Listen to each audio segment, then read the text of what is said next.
Renaissance Coach tapping in. We outside, as you can see. We're outside. So, did a collective pull today, and I'm gonna share that with you. It is the Eight of Cups, and take a look at it.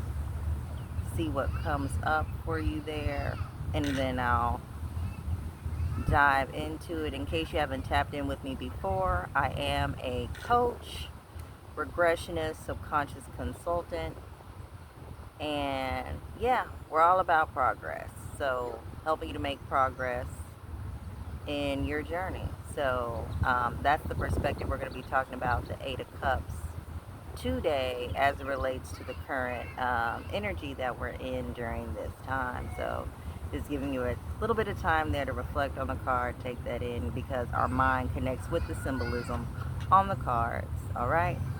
So, with the Eight of Cups coming up, as you saw in the image, you see a figure and you see its back turned. So for me, that is us turning our back on people, things, behaviors that no longer serve us. Now, for me, I know I have some behaviors that no longer serve me that I must let go of, and we are letting them go because one of them being dimming my light or not owning my power. Um, and that's something that I'm sure I'm not alone in. But I'm just want to share it with you from my perspective. With me being a Virgo rising, um, I don't usually have a challenge with being in the background or allowing others to have the light shine on them. However, I do have a Leo moon placement, and in recent years, I feel like it's been tugging at me saying, hey, you need to acknowledge this. You need to acknowledge this aspect of yourself more. Because even though it's the moon, and moon is usually something that's hidden, what you'll find when you really start to lean into your moon aspect is that a lot of times it can be a game changer for you in allowing you to really come out, if you will. And that's been the case for me, I would say. However, I've still been hiding a bit, I would say. And just to kind of give you the short version, I've talked about this before, but kind of my own personal regression experience. So shout out to Q Reeves. That is who I learned regression from. And my journey started last year, with me being in a sensitive place in my journey and just in my life, and ready to make a change, ready to really move past some things. So I was doing a lot of inner work. I was getting regressions done, and then around June, I like to call it like my rebirth or my remembering came online. Me remembering me and my authentic energy coming out. Because for years, and I'm 42. Oh, I'm not 42 yet. I'm 41 years young, but age is whatever. Um, it don't let it be something that holds you back your age, because you know it's never too late. It's never too late for any of us. But I know, with me being the age that I am, I have invested years of really trying to personally develop, we'll say. And one thing I know about the nature of the work that I do in regression and coaching, we all are very different people. We all have very different experiences, different exposures, upbringings, and this really all is something we have to reflect upon when working with someone, and that I reflect on when working with someone, because it's never a cookie cutter approach. And the one thing I do love about what I do, I'm simply like a guide for you, or a partner, because you have all the answers. You have all the answers. You just need an opportunity or space to have those answers come up, and that's what I provide for you. So, in those working with me, that's what they provided for me, a space and opportunity to really begin to see who I was, where I was, and how I was showing up. So, again, going back to the Eight of Cups here, the Eight of Cups, you see the figure turning its back on these cups. So for the sake of how it's coming up for me, you know, this is a limiting belief or pattern. This is a person or group or people that may be placing limits on you. This is you placing limits on yourself. You dimming your own light. And what we want to make sure of is that you stop that. And again, this is not just for you guys. This is something I have to reflect upon too. And I'm confident and grateful that I know exactly how it's showing up for me. But really being able to be honest with yourself, because a lot of times, you know, it can be challenging when we have to face certain aspects of ourselves, and especially things that aren't so pretty and aren't so shiny. But the beautiful thing about being a regressionist and getting comfortable with that type of work, I've learned to honestly love all aspects of myself and all aspects of my journey and be grateful for all aspects of my journey, because, you know, my stuff has kind of been interesting, an adventure, whether it be me overcoming domestic violence, whether it be me overcoming, you know, a household where, you know, the norm was being very worrisome, overly worried, and finding everything to be a challenge and hard to overcome. That's the background I come from, but I'm grateful that in a lot of ways I have been able to evolve past that, transform that, alchemize that situation. Really make sure I was mindful of where I came from. Now, um, yeah, mindful of where I come from so that I could work on being better for my daughter, showing up and being available for my daughter in a way that she needs me available. Now, to be honest, there's still things that I'm working on in that area, and mastering my own money story with that is definitely one of them, because I want to really be able to show up for her financially and create a legacy for her in that way. That's important to me. That's something that's near and dear to my heart. At the same time, I am grateful that she has been able to witness me in doing all of my work. I've even had her say it to me, and I'm grateful for that, that she recognizes as an adult, I am one of the adults that she actually knows who actually works on themselves and takes it seriously. And that's important. That's a legacy too, whether you know it or not. Can your children say that, hey, I see mom or I see dad actually working on themselves, attempting to be better, you know, overcome things that could be limiting them? Are you investing with someone like me, getting coaching with someone that can help you to make progress? Are you journaling? Are you taking note of who you are and how you're showing up, and actively and regularly working on ways to get better? Because that's important. And that's what we're really, honestly, to me, here to do. We're here to better ourselves, and collectively working together help each other to be better when we actually lean into who we are and lean into the work. So I'm really grateful for this coming up, um, and how it's coming to me. Like I said, just really you letting go of ideas about yourself that no longer serve you, patterns that you have that no longer serve you, ways of being with others. Like, are you jealous of other people? Are you selfish when it comes to how you engage with others? Are you allowing yourself to truly be collaborative? Be a sister to your sisters. And this goes for blood sisters and non-blood sisters, because I see other women as truly my sisters.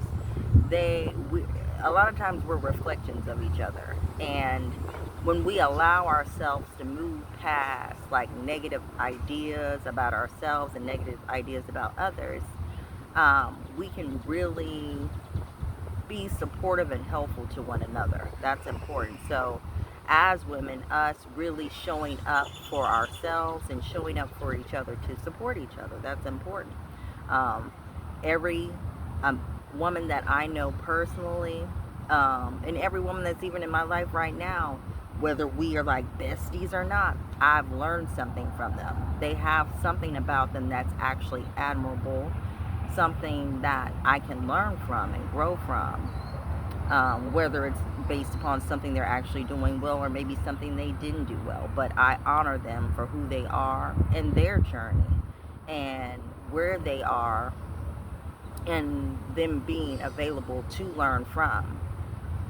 So that's important for us as women. Just being sisters, really showing up for ourselves and for each other. That's important. Um, and that's something I hopefully, if anybody knows me, you know I'm your sister and I'm supportive of you because I want to see us all thrive and do well. Now, of course, we all have our own respected journeys, but that's important for me to be supporting you and celebrating and rooting for you on your journey. And you really know that. It's not just something I say to sound good. You know that in your heart of hearts that Ashley has me. Ashley is rooting for me. Ashley sees me thriving and doing well. So hopefully you can say that about me if you know me. And then with these patterns, like to give you more insight into me, um, I love people. Now I love myself now more than I ever have, and I'm grateful for that. And I love that I can actually say that and mean that because it's been a good minute, and I haven't always felt that way. And one of the things that the regression work helped me to overcome was jealousy. Um, Also, just being inhibited in my expression. Our expression is one of our greatest gifts, and I'm grateful for my expression. I'm grateful for my voice. I'm grateful for this platform and for these spaces where we can go and share our voices, share our experiences, and really support and help each other. That's a beautiful thing. Um, but prior to the work that I had done, it was a challenge for me to truly express myself authentically. At one point, I didn't even laugh out loud because I was paranoid. I had become like, um, fearful of my own expression and expressing myself, fearful that people are going to judge me. But now I'm wiser. I know whether I open my mouth or close my mouth, someone is going to say something either way. And that's okay because we all have, prerogative to feel and say and do, pardon me, what we want to do. At the same time, that shouldn't stop me from being me and expressing me fully. Like, I'm a beautiful being and I have a lot of love and gifts to share with the world. And I'm doing myself no justice or anyone else any justice by holding myself back or, as they say, dimming your light. So just getting comfortable with fully owning my energy and being out there is something that I'm embracing that I really have to do. Because even though people may say, well, you talk a lot or you interact a lot, but it's a difference in doing it in a way to own your own energy, where you own your own energy, you own your own authority, your influence, and your power. And a lot of times I do not do that. And I realize how that has been holding me back in a lot of ways. Um, because who wants to work with a coach who is afraid to be in the light? That doesn't make sense. So I'm just grateful. I feel like I've been coming into it on my own anyway, but it's really hitting me right now. Like, man, Ashley, you just be out doing the most beautiful work, having the most beautiful expression, but you never really like just standing in your own power and your light and acknowledging the joy and the power and the positive influence, that I have on things. So now is the time for me to do that. And I feel like, again, with the season that we're in energetically, I'm not the only one that this is time for. This is time for many of us to stop standing in our way, to get out of our way and really show up for ourselves, really be all that we were meant to be. And this is authentic expression. Like, I have many modes to myself. Sometimes I'm louder, sometimes I'm more bubbly, sometimes I'm more quiet and, reserved because I really want to hear from others and I want to hear what other people have to say. But those who know I can go in a conversation know I can go because, I'm always reflecting and thinking on things, and really with the focus of improving myself and improving, my current circumstances, and reflecting on how I may be able to better support my clients and others. So I'm constantly have things going on that I'm reflecting on. So in turn, it makes me have quite a bit to talk about, quite a bit, quite a bit to say. But yeah, this Eight of Cups, I think it's very timely for the energy and space we're in. So um, yeah, reflect on that. Where are you now in your journey? And again, what patterns do you need to leave behind? What ideas about yourself do you need to leave behind? What ways are you standing in your way that you need to leave behind? Okay? So that's what really came up with this Eight of Cups. Again, I'm incredibly grateful for the revelation and, what came through in relation to this card coming up for me and what I feel it means to others, because I'm confident whoever tunes in here will get the message that they were needing. Like, I know this message is for someone, um, or someone's, and you're going to get it. You're going to do what you need. And if you feel like you need further support, or you need further guidance or direction with this, that's what I'm here for. That's why I do what I do. And I'm available if you reach out just for a conversation. um, of course, I'm here with my services, but sometimes we just need a conversation, and that can make a huge difference in our process. So if you are looking for a conversation, I have availability. I am here. And yes, I will do my best to be available. Or if you are interested in actually booking a service with me, a coaching service, a regression service, a tarot service, a consultation or coaching session, you can hit me up at legacybuildinglady@gmail.com. Again, that is legacybuildinglady@gmail.com. And until the next video, peace, love, and progress.